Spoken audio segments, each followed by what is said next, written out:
Welcome to Corrections Mama 27 channel. Please be patient. I'm going to be telling a story about an inmate that is really three different situations, three different stories, kind of combined into one. This inmate had done a lot of crazy things. So I'm going to also ask you to please like and subscribe and share and push the notification bell if you like this video. So I'm going to refer to some notes. I was talking to a friend of mine, and we were discussing this inmate. And as we were bringing up things, you know, when you talk about it, you always, more things come to memory. So I took a few notes, and I'll be referring to those notes. And I want to let you know that I really appreciate you tuning in. So here we go. Let's get to it. So this inmate, I'm kind of going to refer to him as like Peter Pan, because what he did was pretty amazing in some respects. This happened in 2021 approximately, and it happened at Lewis Complex at Bachman. Bachman is a PC yard. It's changed custody a lot of times, and it was a PC yard on half of the yard, and the other half was general population. So this inmate was a Bachman, and he just decided one day that he was going to break into a control room. So I'm not sure how he accomplished that, which is another crazy thing. Like, I don't even know how he did that. Maybe sometimes, if you're not careful, some officers will go out of the control room. This is my guess what happened. Some officers will leave the control room and they'll leave the door just like not shut all the way, but just sitting there so it doesn't quite lock. So, because they're just lazy. Sometimes they don't want to, key open the door or whatever. I don't know why people do that. But I'm guessing this is what happened, because these are steel doors. I just don't think he could just break into it or pick the lock. Those locks are designed not to be picked, and they're, there's just no way. I don't know how he would have broken into it. So I'm guessing that somebody left that door slightly ajar, and when that happens, sometimes an inmate will come along while you're on your walk and you're not paying attention, and they'll put something in that door, hole where the lock latches. So then you may key yourself in and out and not even realize that that door has been tampered with and be able to get in. That's my guess on what happened, but I don't know 100% for sure. Anyway, so this guy decided to break in the control room, and he went to the phone, and he picked up the phone, and he called 911. And he told the person that answered the phone, hey, I'm over here and I'm being held hostage. Somebody needs to help me. And so, first of all, let me explain the phones. There was an incident, and I'm going to do a video about it, but I'm not going to give it away. So there's an incident, and about the 911 people calling from the control room, and something happened, and then the warden or director or whatever decided that they wanted more control over the phones. So they made it so if you call 911, it gets routed to complex main control. So he's thinking he's getting actually a 911 operator, but he's not. What he did get was an officer in complex control who answered the phone. So she's like, well, who is this? And where are you? But it has caller ID, so she knew if it started with, the first two numbers tell you what yard it is. So she knew what yard he was calling from, and oftentimes it might even come up saying Bachman. So she was like, who is this? Who is this? And he wouldn't tell her who it was, and then he just hung up the phone. So, of course, she called incident command system, because she didn't know if it was an officer or an inmate. So she called Incident Command System, and they went in and went to the buildings, and it would have told her what building he was into. The last two numbers would tell you the building that he was in. So they went to the building that she told them that he was in, and they said they found him and they handcuffed him and took him out, and they put him on a security watch for probably a couple of weeks. Then they sent him back to Bachman after the security watch was over. What the duck? This guy breaks into a control room, which is supposed to be a secure area. Inmates are not allowed in there. They're not allowed in there to porter, to clean, or do anything. And so they just let him back after he breaks in the control room. That's just stupid. But hey, it's above my pay grade, and that's what they did. Then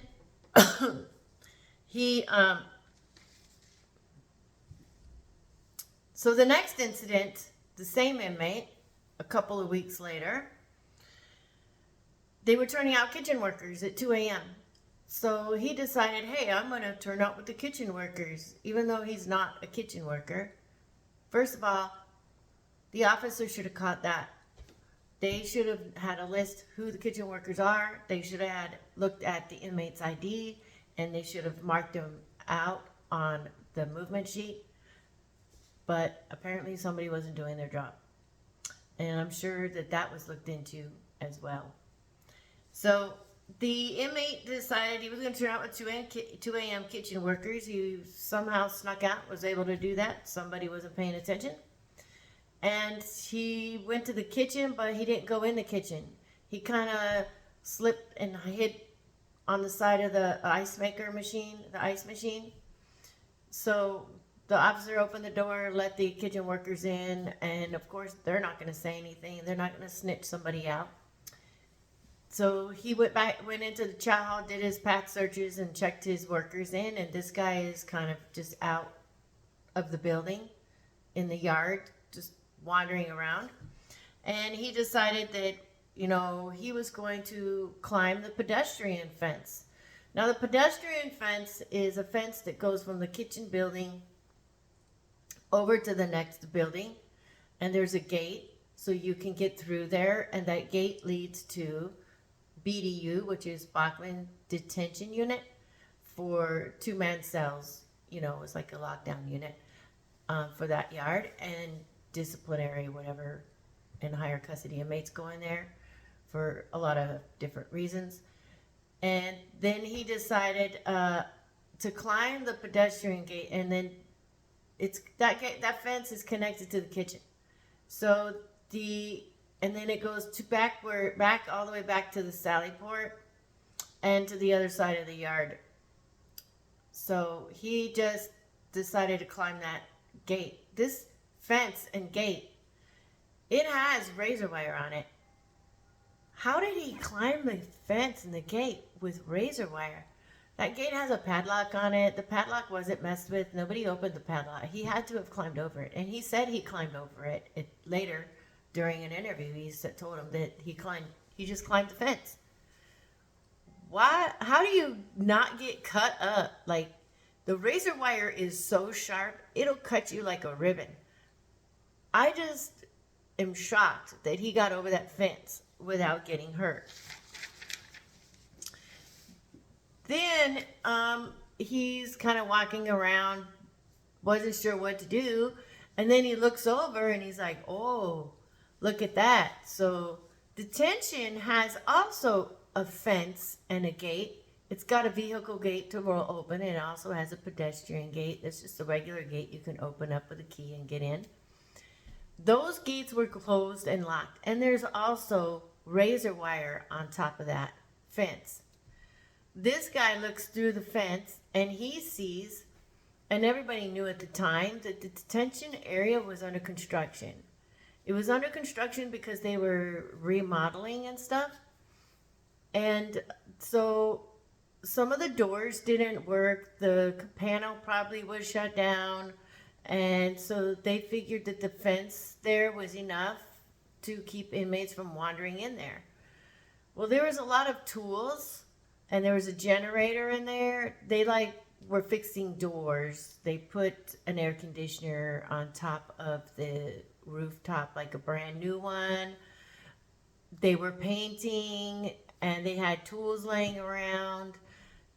These people that were working there were not officers, they were construction workers. They were contracted by the state to do all this stuff and fix these doors and everything. So some of the doors, well, all the doors were just wide open. And he noticed that and was like, oh, cool, I want to go in there. So he climbs over another fence, another razor wire fence. How this guy did not get ripped up to shreds and get tangled up in that and his clothes caught in it, I have no idea. Nobody knows. Nobody understands how this even happened. It's just like mind-blowing that he would be able to climb over two fences like that. These fences are tall. Like, I don't know how tall they are, but they're really tall. So I just don't even understand how he got over that fence. That just mind-boggling. So once he got over the fence, then he's looking around and he sees like a hard hat. So he's like, that's cool. I'm going to put this hard hat on. He puts on the hard hat and then he's walking around and he finds a can of gas that was for the generator. He took the can of gas and is dumping it all over the building, just dumping it everywhere. What? This is crazy. Like, he's dumping gas all over the building and stuff? Wow. Then he finds some tools and different tools and stuff, and he's put these tools and things in his pocket and whatever, and he's just wandering around, and he sees the control room where the officers go and man the control room and open the doors and all of that. I'm pretty sure that the control panel was completely shut down or whatever. So he wanders up. He goes. There's when you go into the control room, there's a door at the bottom, and then you beep yourself in, but the door was open. So he just went up the stairs, and then there's a second door. This is for layers of security to make sure inmates don't access the control room. And that door was open, so he went into that door. And then he's looking around and wandering around, and he sees a room. Now this is kind of like a weird dark concrete room, and there's like a water heater in there that controls the hot water and stuff. And in that room, if you look up, there's a hatch, a roof hatch. And the roof hatch is meant to allow an officer a way to escape. If there's like a big riot and somehow the inmates get in the control room or something really crazy happens, the officers can go up on the roof hatch and lock that hatch and find safety. Somehow that was open too, but when that opens up, usually an alarm goes off in inmate control or in the control room. But I guess nobody knew that went off. I don't know what happened there. So he gets up on the roof and he's got these tools and stuff with him. Then he decides when he gets up on the roof that he's going to check out the new air conditioner. These air conditioners are huge. They cost probably $1 million. They're just gigantic. It's brand new. And he goes over there with these tools and he's like, now remember, it's dark out. It's like, because he turned out at 2 a.m, so it's probably 3 o'clock by this time. So he's just ripping apart and tearing apart this brand new air conditioner. He had a few tools that he was prying stuff off with, and he was tearing metal off and doing all kinds of weird crap up there. It's like insane. And finally, the sun starts to come up. And how, listen, count is at 2 o'clock. Count is at 4 a.m. All right. They didn't find this guy and realize he was even missing. So somebody got in trouble. Somebody whose ever building that was in had to have gotten in trouble because they missed him a count time.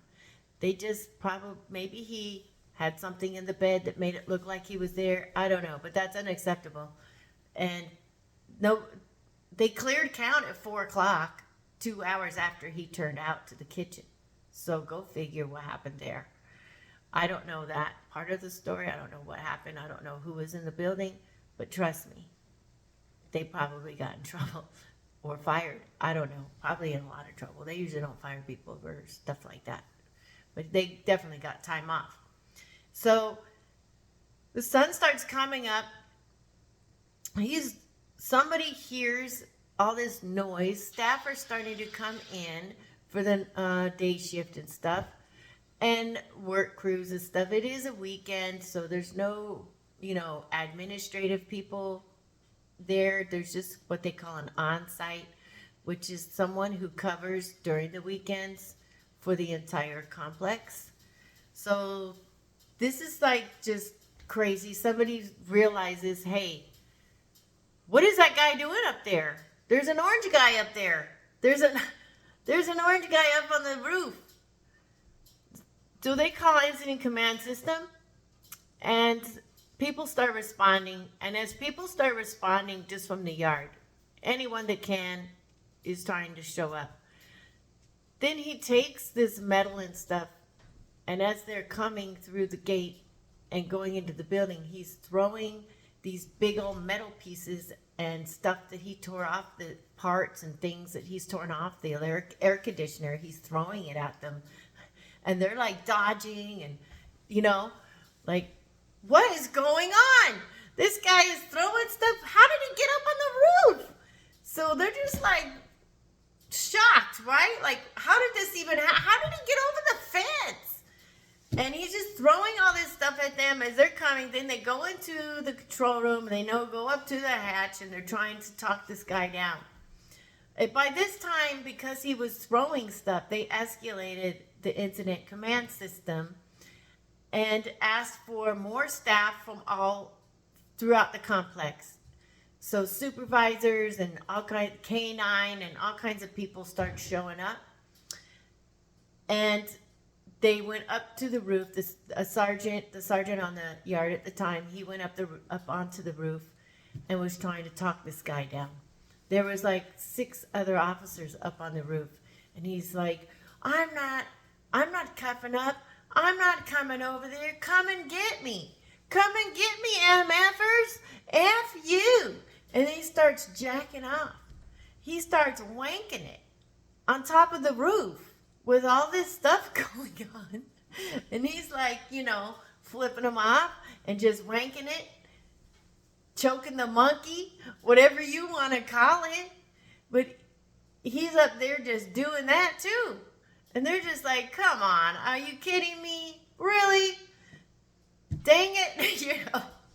You really got to go that far with it? Like, ugh, gross. And then they finally talk him down, and the sergeant's able to handcuff him, and then he's like, I'm not climbing down the ladder. Now, there's like this ladder that goes straight up, like in a fire escape ladder, and you just climb up it and then open up the hatch and stuff. And so when they were like, how are we going to get him down? He's handcuffed. But when you're handcuffed, you can still use your hands. So they made him climb. They didn't cuff his legs. They didn't put leg irons on him. He just had regular handcuffs on. And they, probably to keep him from, probably they handcuffed him to save the monkey. So he has to hold on to the ladder steps and step one step down at a time. And there was an officer at the bottom and an officer at the top. And inmate was in between the two because they didn't want him to go down and take off running and have a chase on their hands. And they didn't want him to go up either and have to chase him around on the roof and somebody get hurt. So they had an officer at the bottom going down, and then the inmate went down, and then the sergeant was coming down behind him. So this is just crazy that this even went on. I mean, the tools, the gas, all this stuff going on is just nuts. So they took him and put him in a holding area until they could decide where to house him and what to do with him. After he did this, he got a disciplinary report. I'm sure they had lots of paperwork to do. They probably had to do a significant incident report. And, you know, there's just a ton of paperwork that goes along with this and a lot of explanation on what the heck. And, of course, as they were taking him over to the holding area, then the on-site shows up and, you know, it's pretty much over and taken care of. So then they take him and send him to Rast Max. Now he's really bumped up. He's in a maximum, you know, custody level where they have 1- and 2-man cells. So he's just like, a lot of them are 1-man cells. I imagine he was just in a 1-man cell. And he got into trouble again. He did some crazy shit there again. So when he got there, they have like all these, they've changed so many times on the way they give these inmates phone calls. So one, they would have a cordless phone and they would give the inmate the phone in the cell and let them make their phone call. And but then inmates started holding the phone and keeping the phone and wouldn't give the phone back. And then they had to go in and do a cell extraction and get the phone. It was just a bunch of drama. So they said, no more of that. Then they got a phone that was on wheels. It was like a big old pay phone on wheels. And they would wheel it to the cells and then let the inmate have the receiver dial the number for them and let them talk or whatever, right? And then that wasn't working. There was some other drama going on with that. So then they decided, well, we're going to handcuff the inmate to the table, because in the max unit, the table was bolted to the floor, square table with 4 stools. And there was an area, a way that they could, you know, there was an attachment to the table where you can handcuff one cuff to the table and one cuff to the inmate for activities. Because these are maximum inmates. They're considered very dangerous and a high risk. So he was at the table, handcuffed to the table with a phone to make a phone call. And he decided, you know, I don't like this. I don't want to be cuffed to the table. Screw that. He slipped his cuffs. He slipped his cuff and was walking around the pod. And the officer called an incident command system because he wasn't cooperating. He wasn't going to, he was not going to be restrained. He said, no, you're not doing that. So he decides that he's going to, so he goes over to the horseshoe. The doors were closed for the outside, but he went into the horseshoe. I guess one of the doors were open. So he goes to the horseshoe, and this is what he does. He just sees little opportunities, and he just jumps on it. And he took the fire extinguisher.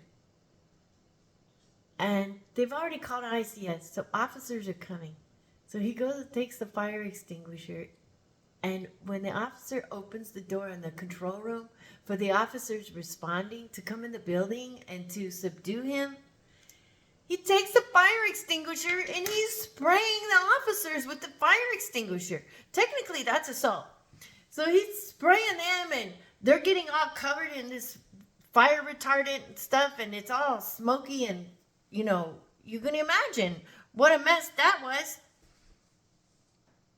And then they just tackle him to the ground, take the fire extinguisher away, and then restrain him and put him back in his cell. Oh my God. Are you kidding me? This is insane, right? This guy is just really a problem. Well, I'll tell you why he was doing this stuff. The first incident, when they asked him, "What are you doing, man? What's wrong with you? Are you on drugs or what?" And he goes, "Well, yeah, I did a little bit of meth. Just a little bit."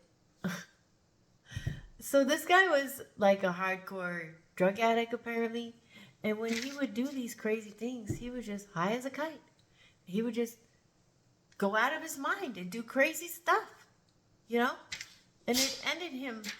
There were like serious long-term consequences for this behavior. It's just crazy that, and there was nowhere else to put him. You know, they just put him back in his cell because he's already maxed out. He's got a maximum number and he's in a maximum yard. There's no other higher security place he could go except for SMU. But they don't put you there for just acting out like this. They put you there for killing people or for hurting people, like violence. So this is crazy. Anyway, that's what happened. This guy had 3 incidences that we knew of. And who knows? This probably just has gone on his whole career. And when you do stuff like that, you get street charges for these crimes. So he probably got street charges for assault and all this other stuff. And you end up getting the street charges and going to court. And then, who knows? He's probably doing a life sentence now. I don't know. He's probably doing like a lot more time than he should have to do. It's necessary. I mean, it is necessary, but it didn't have to be that way if he didn't behave this way. So that's a wrap. That's the story of this guy. Like, I'm super impressed that he got over the fence, got over the razor wire, and didn't need, like, major stitches and stuff. And, I mean, obviously, he's pretty smart. I don't think it was a good idea for them to leave all these doors and everything open. But I guess if you're working on the doors, what choice do you have, right? And the fact that the officer didn't catch an account when he was encountered at 4 o'clock. I mean, sometimes our stupidity and our mistakes open a window for these people, these inmates, to misbehave. And oftentimes, they're crimes of opportunity, right? We gave them a little window or a little opportunity. Somebody made a mistake, and boom. And the fire marshal, we have to have fire extinguishers in certain areas of the building, including the control room. But we've never had inmates just take a fire extinguisher that I know of and just start, shooting it off at people. So that's the end of the story. Thanks for watching. If you like the story, please like, subscribe, share, and push the notification bell. It helps me a lot, and we have a lot of really funny and fun, entertaining stories, and it gives you a peek into what goes on behind the prison walls. Have a good day.